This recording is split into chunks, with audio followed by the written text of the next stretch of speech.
Hello dear students. हमने पिछली video में जड़ों के लक्षण देखे थे। आज हम देखेंगे जड़ों के कार्य क्या होते हैं। लक्षण मतलब वो उनकी प्रकृति कैसी है और कार्य मतलब वो करते क्या क्या है। तो जड़ें भूमि को स्थिरता प्रदान करती हैं, मतलब पौधों में मजबूती प्रदान करती हैं। भूमि से खनिज लवण वगैरह पानी आदि का अवशोषण करती हैं। भूमि से अवशोषित पदार्थों का, जैसे हम पानी पौधों का, जब हम जैसे सिंचाई करते हैं तो पानी पौधों में जब जड़ों में डालते हैं, पत्तियों में तो डालते नहीं है। तो ऊंचाई तक पहुंचाने का काम कौन करता है? पत्तियों तक जड़ पहुंचाती हैं।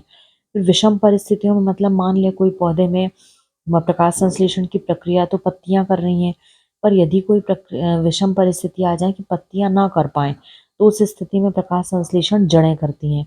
फिर कमजोर तने वाले पौधे, कमजोर तने मतलब ऐसे कोई बेल वगैरह है, पतान वाले पौधे हैं जिनमें तने कमजोर होते हैं, तो जड़ें ही सहारा प्रदान करती हैं।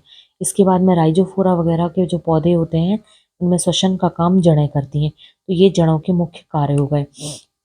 अब अगला हम टॉपिक जो देखेंगे वो बहुत इंपॉर्टेंट है और आपके एग्जाम के पॉइंट ऑफ व्यू से बहुत इंपॉर्टेंट है कि जड़ों के प्रकार कौन कौन से हैं।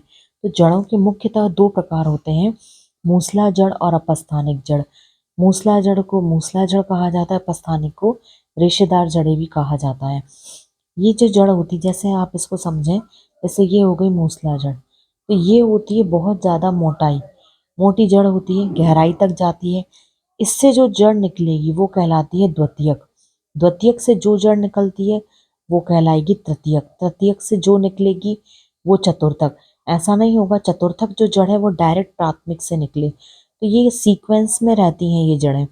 तो मूसला जड़ें जो होती हैं उनमें प्राथमिक जड़ मोटी होती है, गहराई तक जाती है, प्राथमिक से द्वितीयक निकलेगी, द्वितीयक से तृतीयक निकलेगी।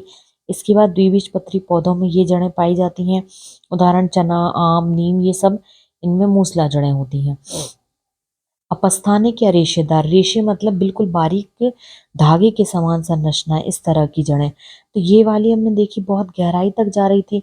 इसमें क्या होता है, ये वाली जड़ें ऊपर ही पाई जाती हैं गुच्छे के रूप में। इनमें कोई ऐसी प्राथमिक जड़ नहीं होती है, सारी जड़ें समान होती हैं और ये एक बीजपत्री पौधों में होती हैं, बरगद, पान, अमरबेल आदि में। तो ये इनके प्रकार थे। अगली वीडियो में हम जो देखेंगे तो वो हम देखेंगे कि जड़ों के रूपांतरण क्या होते हैं।